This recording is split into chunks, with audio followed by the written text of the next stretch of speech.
This video is brought to you by HalloCasa. Our tool transforms independent local real estate agents to global real estate agents. Create your own profile for free and get contacted by international investors. Sign up with the link in the description. Hello and welcome everyone to our 245th session of HalloCasa. My name is Michael and today I'm talking to Giovanni Bottini.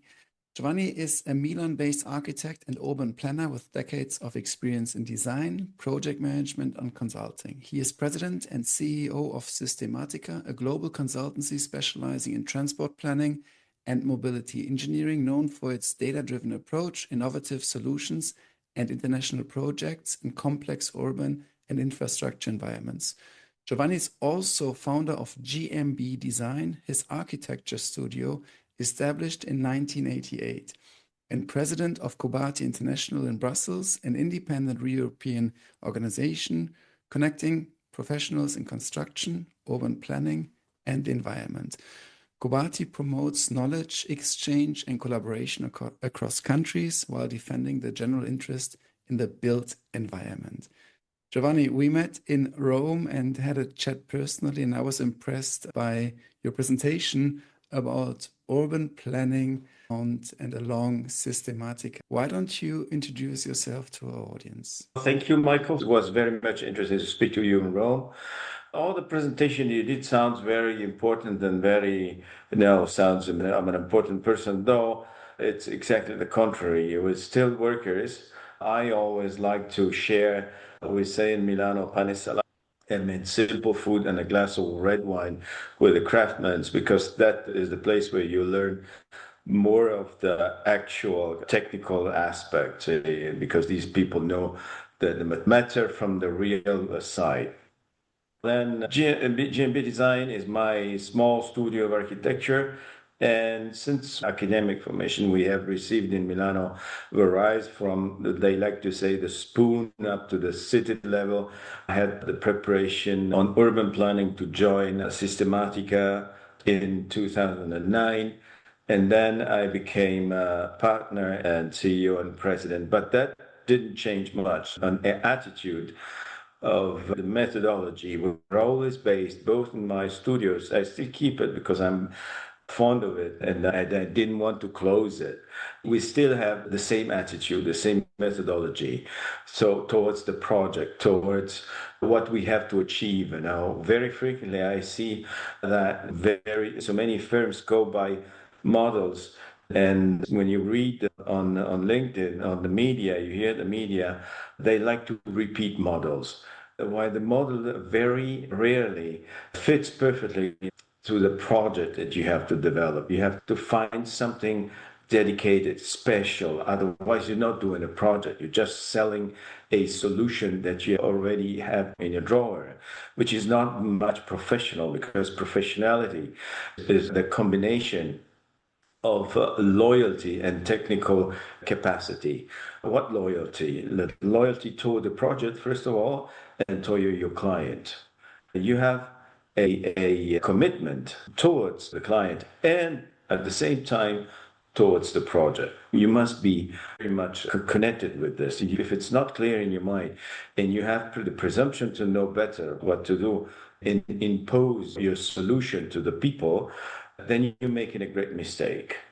That's my opinion, of course. I don't want to impose anything to anybody, but when I say I've been teaching in Politecnico di Milano, when I told my students and my collaborators, if you find a project, a solution that fits for everybody, then you made your excellent goal.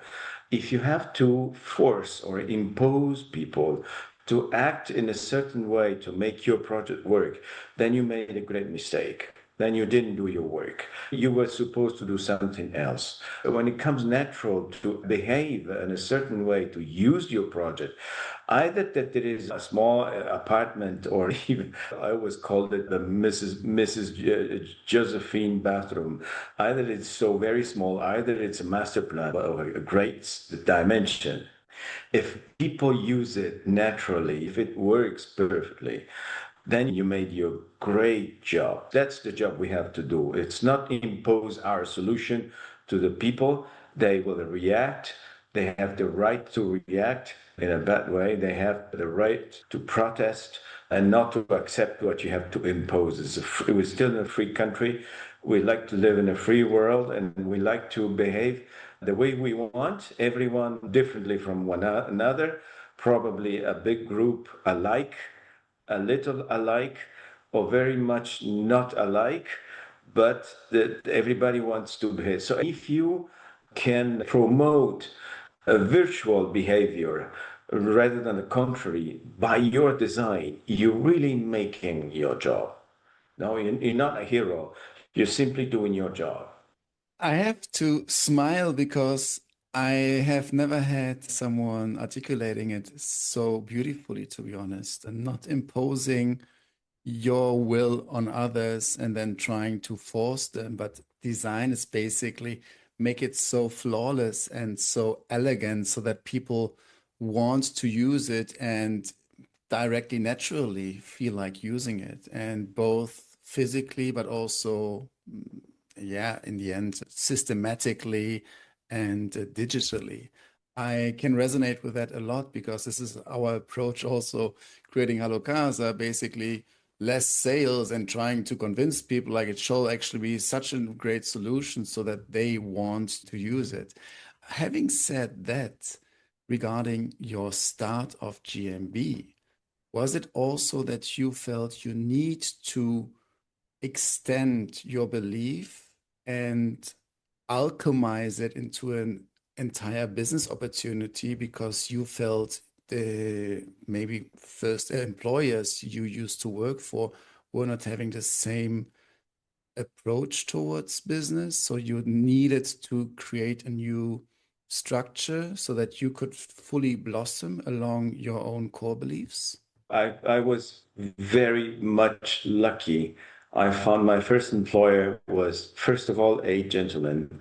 And that is what I say, perhaps in an old-fashioned way, it's good manners count, good education, the deep good education you receive from your family. That means respect, that means understanding, that means mutual help. If you apply this way in your everyday life, and in your professionality, that comes out sooner or later. This gentleman was let me say, a genius. He was one of the best interior designer in Italy, rated among the first 100 interior designer in the world.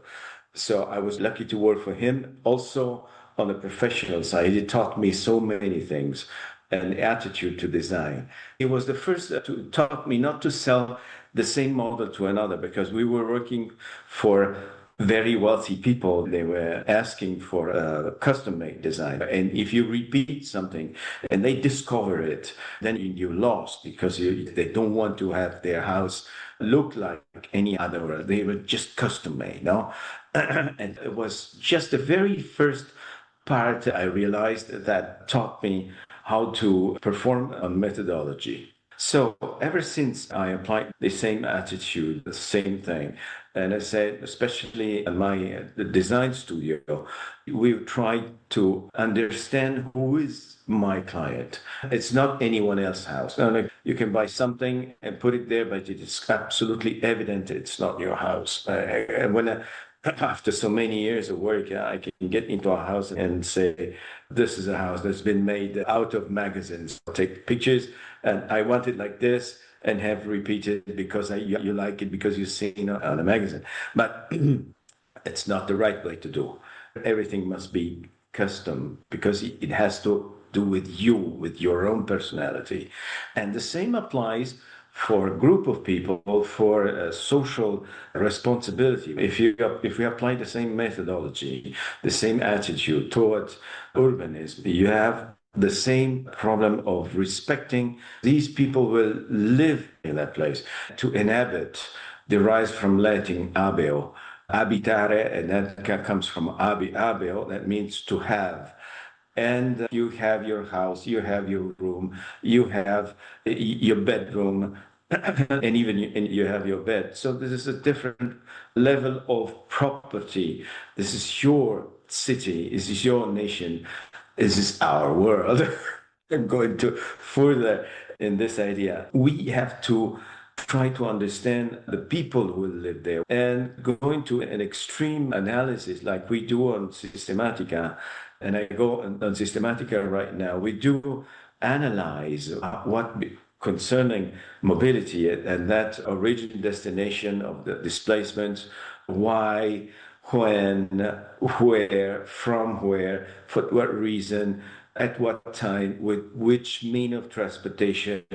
It's not so easy. You have to calculate everything. The answer is not simply, oh, just walk. Oh, just take a bicycle. Oh, just take a bus. Oh, just take, because there are so many different needs of the people, and you have to keep them in mind, no? Because you may risk to leave someone behind.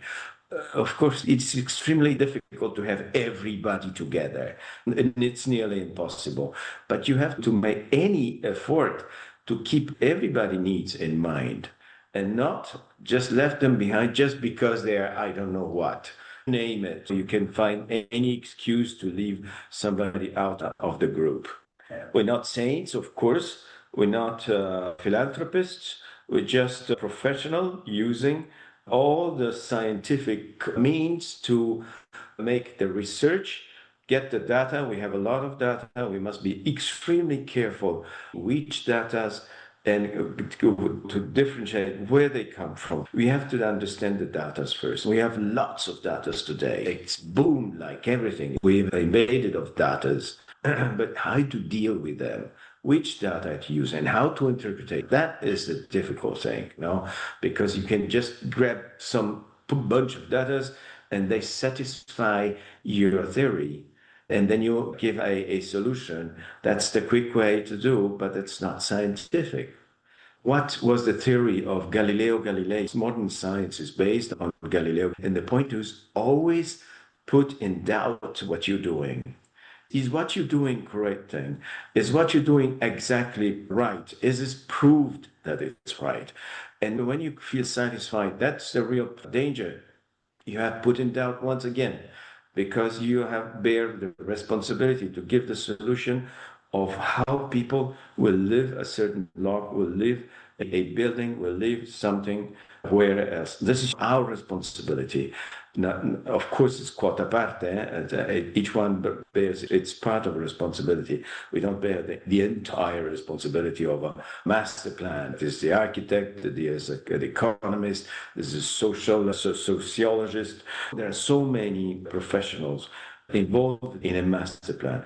But now everybody has its own responsibility, and that is once again professionalities, and that is once again goes back to loyalty, and that goes back to your good manners of respecting the people, respecting everybody, trying to understand the people. It's not like you're the boss because you're the designer and you are the boss and people have to do what you want to do.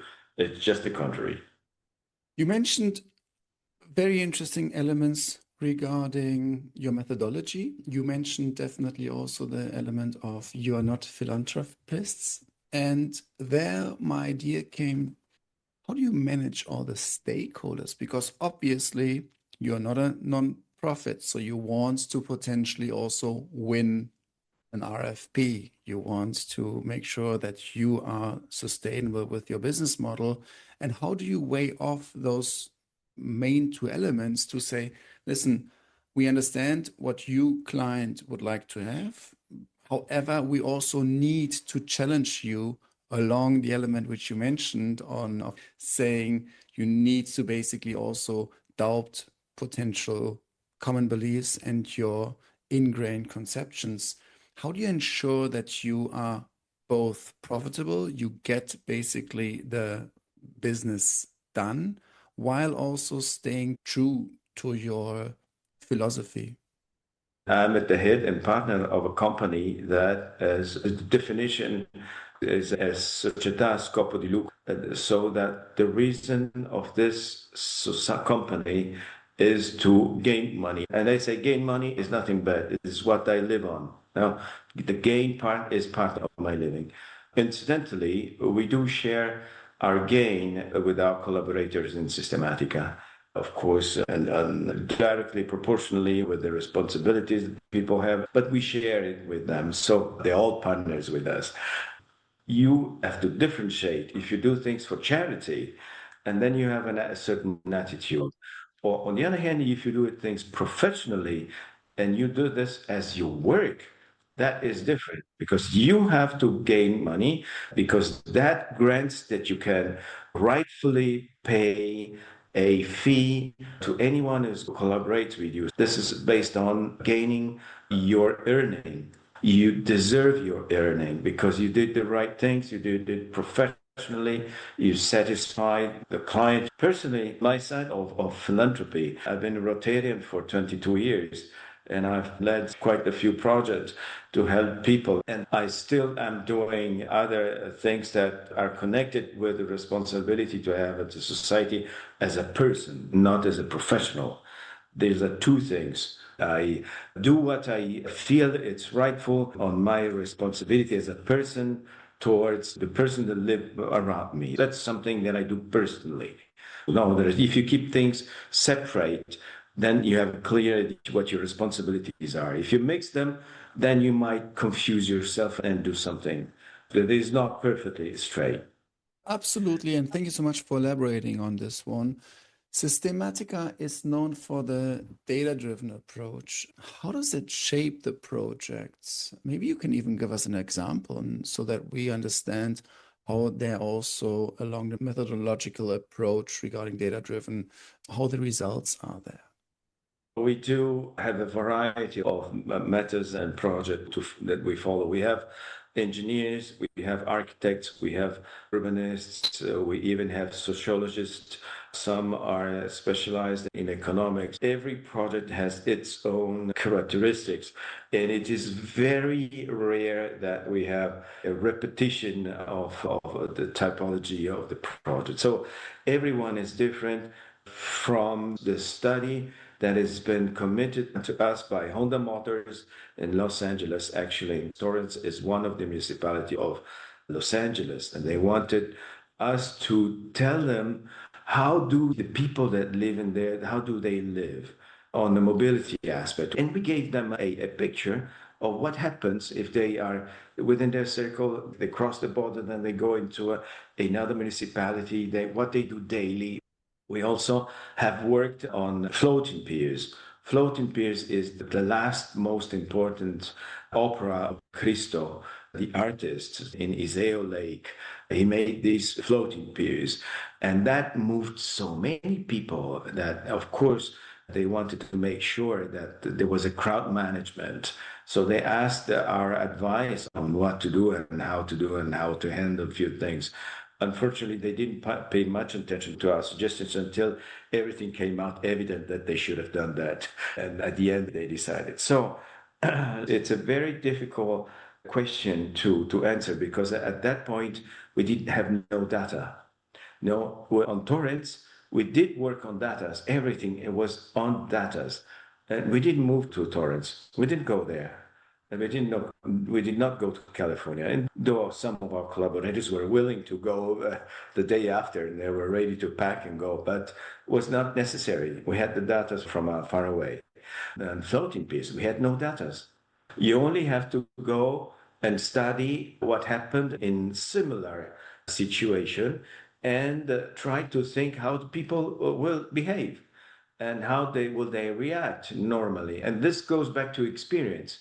We have 35 years of experience in our backgrounds. That is the interpretation of natural behavior and giving solution because we try to get into the shoes of the people. What would you if you be there? How would you react if you would be in that position? So you see, these are two projects that are very different one from the other. And you cannot use one experience immediately, not you cannot use it, but you cannot immediately transfer the experience from one to the other. But in the end, all these different experiences, they come to a general melting pot. It's something that is a suspension, is all there available for you to use it. And then you go pick up and you realize, how did we do there? Yes, this is similar. but different. Goes back to experience. So methodology, data, programs, theories, but also experience, and always have the humility to put in a position that you want to understand first. My friend and the former boss and owner of Systematica, unfortunately, he passed away due to a leukemia illness, always used to say, we're just working bees, we're not queen bees. We working bees. We just down your head, do your work, and help someone else achieve the goal, the queen bee, which is the Archistar or the super company. They want to do this and they want to do that. Help them to have the achieve. They will be happy and they will call you back because they know you. Having a local approach with a global cohesive vision along Systematica and based on the experience, that sounds perfect and makes total sense in order to also embrace the local culture. I'm wondering about trends regarding urban planning. What do you see right now moving more and more towards projects and requests from people who are looking for services like you and wants to establish new projects? You have to understand who you're dealing with. You understand your environment and the environment where you live, where you're working. But you can't change your attitude and methodology. Of course, we did a project quite a few years ago for Nouakchott in Mauritania, and it was a very poor city. And we designed a quite developed area for 50,000 people, and thinking that the people were capable to build or do the maintenance of their buildings, so that the buildings had to be simple.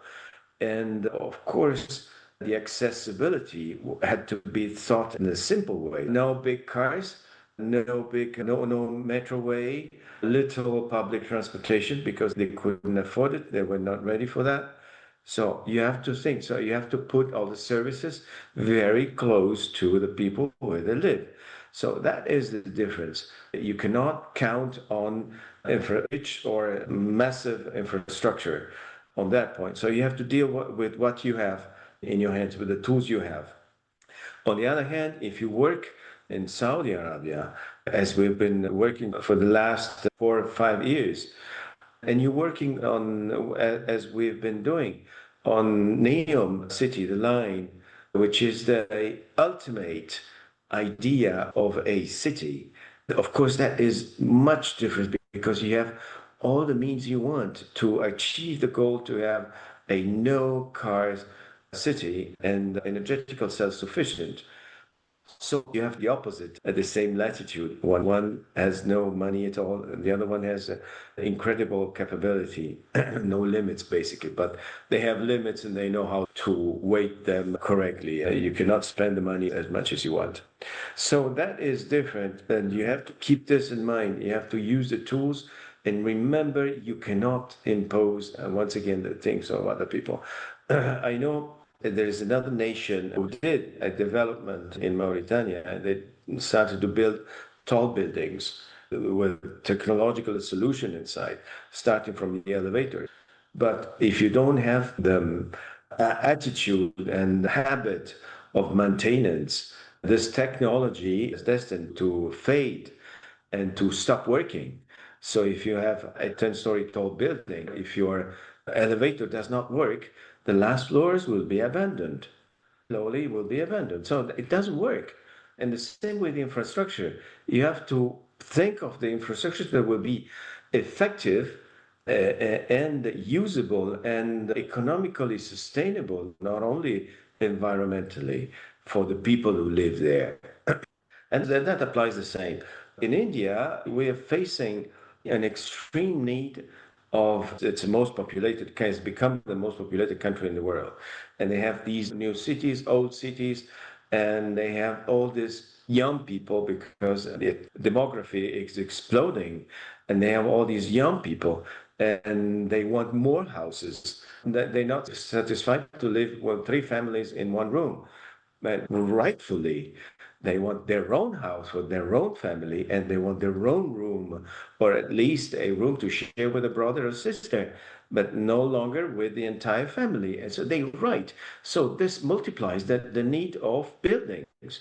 And the multiplication of buildings requires an increase of infrastructure and design of the city and function of mobility. You have to grant mobility to these people, do accessibility. And I said mobility and accessibility are two things of the same problem, two faces of the same problem. If you cannot access, if you not reach something, school, hospital, whatever you need, food, that it's due to mobility. And that means you can access to school, hospital, services, and whatever. This is happening in many parts of the world, which is also a good thing because the wealth is also increasing, and we're all happy with this. It's not the contrary. But in India, they have the double problem. They already have some infrastructure that are getting obsolete. They must be renewed, and they need new infrastructures. The same applies on a different level, a different scale, and different needs also in the US. The US are a strong need to change their attitude, not so much, but considerably, however, towards pedestrians, towards a different use of public space, but a little late compared with Europe or with our standards that we are developing now. 2 days from now, we will present a book that explains the theory of this UX mobility experience. So how to measure the experience of a pedestrian. And that tells you a lot on the street, on the path they will choose to go through. And this will help you to adjust all the things you have here in the city if you manage the city, because you will find that people will prefer to do a certain path, and the other path they won't do it because either it's too hot, either they feel it's dangerous, it looks awful, the pavement is all broken. So many reasons for that. Now, the same thing applies for the US also. We are selling these ideas, this attitude, this methodology also, and they are appreciating this. So many subjects that do appreciating this, starting from the universities, they are very much interested in this attitude. With the Torrance project, we chose to be there locally because people will prefer to have someone in person speaking to you. That it's natural. We do understand that there are marvelous tools, especially developed after COVID pandemia, but you cannot do without personal contact. And as exactly in the US as in Rome, as in Bombay. But we also had a sister company in Lebanon, in Beirut. Of course, we had to close it because there was no scope in having it. But the client wants to have you on site. They want you to get there the day after, preferably the afternoon. So come here and explain me why.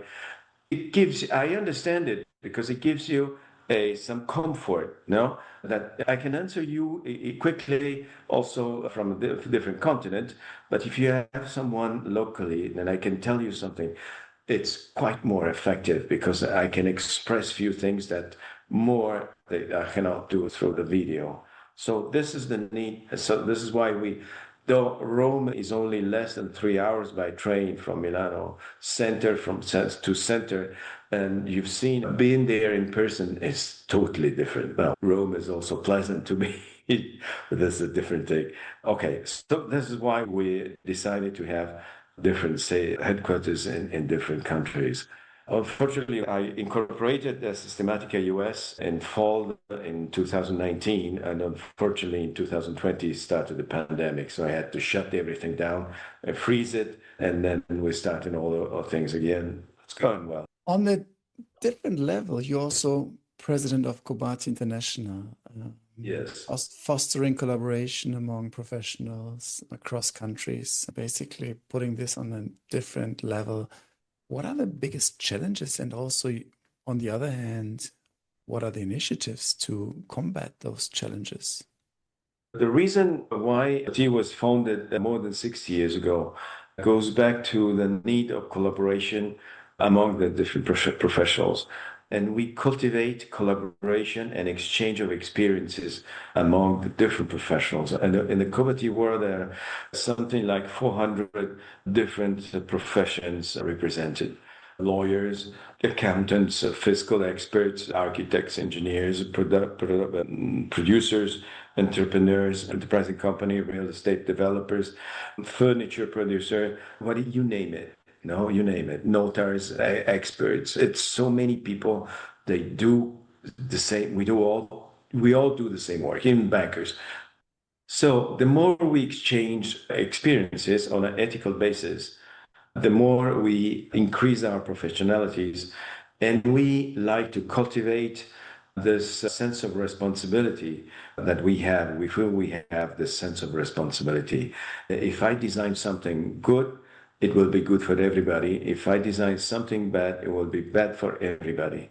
They say the difference between a lawyer, a doctor, a physician, and an architect is that the mistake of the lawyer is hidden in the prison, and the mistake of the physician is hidden underground, while for the mistake of the architect, there's only hope in a rapid growth or ivy, because they will be there, and we will be there for everybody to see it.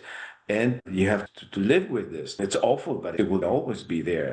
So it's a responsibility. And we do cultivate this. In our headquarters in Brussels, we have an office that is formally recognized by the European Commission as with a transparency protocol that says they do put you under X-rays and see if you're good or bad or whatever. We have had this certification since I don't know when. It's lost in the old times. So we have a relationship with the commissions, especially with the technicians, and we help our partners, our members, and also some externals to learn how to deal with the Commission, because everybody thinks that the European Commission is something magic lost in the space, though it's exactly the contrary. It's very much open.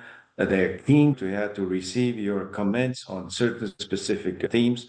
Their relationship, we don't have anybody to get any money. That it must be clear. But we help them to start relationship. We keep them informed. We spread the information and updating what's going on at the Commission and the European Parliament. Giovanni, thank you so much for your time today. You taught us a lot. You gave us a very nice overview of your professional career, your architectural background. You started with articulating in a very nice way, saying it's about being committed to the client and the project and not imposing your ideas on someone who actually doesn't really want it. So the local and the personal DNA, and making sure that you are then listening to them and creating a proper design on this. You also told us about your first employer and how much this person helped you in your first professional career and your first professional steps. And you made sure that we understand about the importance of good education, respect, and the mutual help. You also told us the difference between being a very strong business-oriented organization and also understanding they're managing the different stakeholders along the project. You mentioned one very important element, to always doubt common beliefs, and took Galileo and Galilei as a reference there, and gave us a very strong impression regarding how Systematica works on a very localized approach, however, while maintaining the global cohesive vision and mainly based on experience to make sure that you understand the local needs with the overall result and goal to create and foster mobility, and mobility then directly translates into accessibility. And the last point, you mentioned Cobaty and the importance of the cross-border collaboration, fostering professionalism, transparency, and also partnerships between the professions, but also towards the European Commission. And you mentioned the influence you are having there, and also their openness regarding relationships with organizations such as. Apart from those elements, is there anything else you would like to mention with the audience which we haven't touched upon today? Hearing you resuming everything, that sounds so good. I would say I would dare not say anything else or I spoil everything. I want to thank you for your questions. They were well posed and helped me also express a few things that I wanted to say. So that was very pleasant. Thank you very much. How can people reach out to you if they would like to get in contact with you on either Cobaty side or on the Systematica side? Yes, both. We're definitely open to anybody. I have my LinkedIn position. I may make sure anybody call me or contacting me refer to this because I seldom answer to many who was trying to offer me a position, but I'm not interested. However, also through the web of Systematica, systematica.net, and of Cobaty International, Cobaty Line International, this is French.org, you will be answered undoubtedly. Perfect. I will put those into the show notes. Giovanni, one more time, thank you very much and sending the best regards to Milan. Thank you. Thank you very much. Thank you for the patience you had towards me. Bye-bye. Excellent. Thank you.